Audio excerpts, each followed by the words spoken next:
E um dia após a cassação de Deltan Dallagnol, o governo federal fez uma apresentação de PowerPoint semelhante à que foi feita pelo ex-procurador da Lava Jato no caso Lula. A imagem divulgada hoje mostra esferas e setas com as ações dos primeiros 137 dias de governo. Essa postagem foi publicada nos perfis oficiais do governo do Brasil. O slide se parece com o que foi apresentado por Deltan em 2016, justamente para divulgar acusações contra Lula. E para comentar os assuntos mais importantes do dia, Dora Kramer, analista do Grupo Jovem Pan. Dora, seja muito bem-vinda. Uma ótima noite a você. Muitas repercussões acerca da cassação de Deltan Dallagnol, manifestações favoráveis, outras contrárias. Enfim, hoje ele fez um pronunciamento muito forte. Em Brasília, disse que foi o TSE quem fraudou a lei e a Constituição para puni-lo ao tentar inventar uma espécie de inelegibilidade.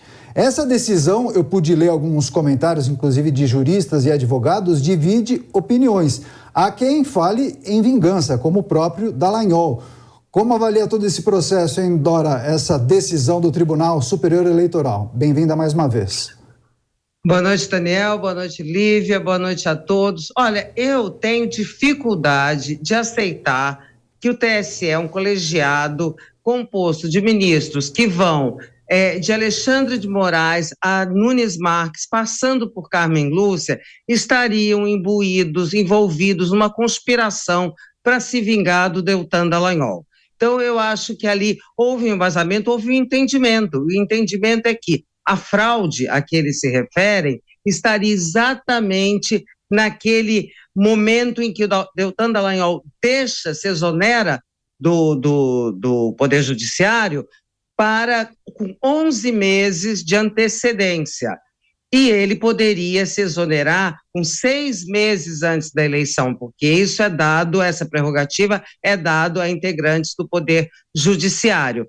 E aí a interpretação foi de que ele saiu tão antes assim, porque ele não queria dar tempo para que aqueles 15 procedimentos que estavam em tramitação com relação a ele se transformasse num processo administrativo, que aí ele estaria impedido. Esse é o ponto do tribunal. E aí eu repito, eu tenho dificuldade de embarcar nessa história de vingança, que ela se presta muito à polarização, à discussão nas redes. E aí, Daniel, Lívia, o governo entra na mesma vibe, né? Quando faz esse tipo de postagem debochada, porque é um deboche, não, além de fazer uso de um instrumento de um governo que é de todos, para fazer uma postagem que diz respeito a uma parcela do eleitorado que concorda com isso, com esse deboche e tal, que comemora a cassação do Deltan Dallagnol. Ora, a cassação de um mandato de deputado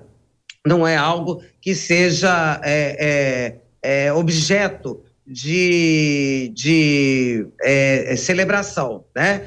Mas acho também que o ex-deputado agora, quando fez esse pronunciamento muito agressivo com relação ao Poder Judiciário, né, ao TSE, no caso, ali comparando os ministros a corruptos. Então, não acho que com esse tipo de discurso ele vá a algum lugar, porque ali ele indicou que vai continuar a jornada, que tem apoio daqueles deputados, senadores que estavam ali em volta dele. Esse pessoal não embarca nessa toada.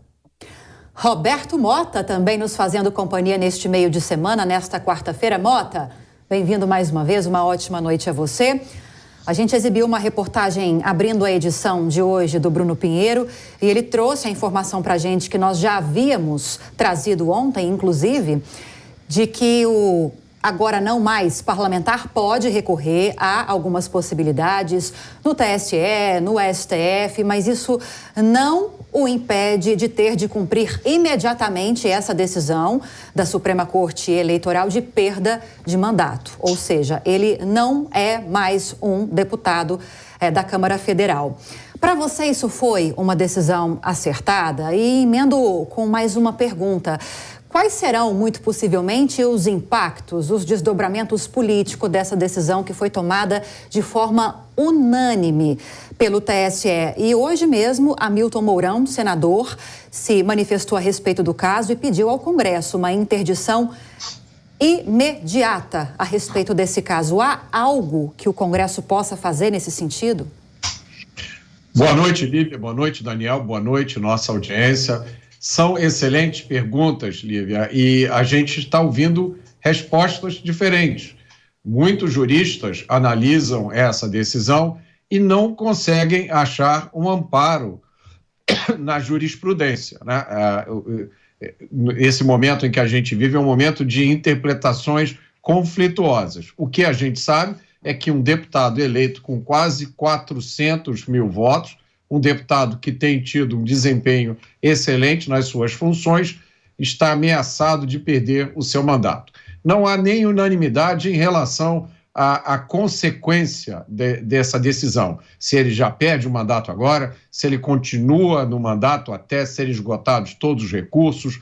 Parece que o Rodrigo Pacheco teria dado uma declaração também de que uma mesa do Congresso Nacional iria dar ao deputado uma chance de defesa, e também não está claro como é que isso se liga com a decisão tomada pelo TSE. Agora, o senador Mourão fez um pronunciamento muito assertivo a respeito disso, e ele usou algumas frases muito fortes. Ele disse que em uma democracia a justiça não pode ser uma extensão do poder. Mourão disse que a democracia está sendo ameaçada por aqueles que alegam defendê-la e que o Brasil jamais assistiu a tamanha combinação de arbítrio, injustiça, revanche e ilegalidade. E concluiu dizendo que a cassação do Deltan está viciada na forma e no conteúdo por erros de tal gravidade que levam essa decisão muito além da esfera judicial para se constituir em um ataque à democracia do Brasil. E pediu ao presidente do Congresso, que é o presidente do Senado, Rodrigo Pacheco, que tomasse uma ação a respeito disso.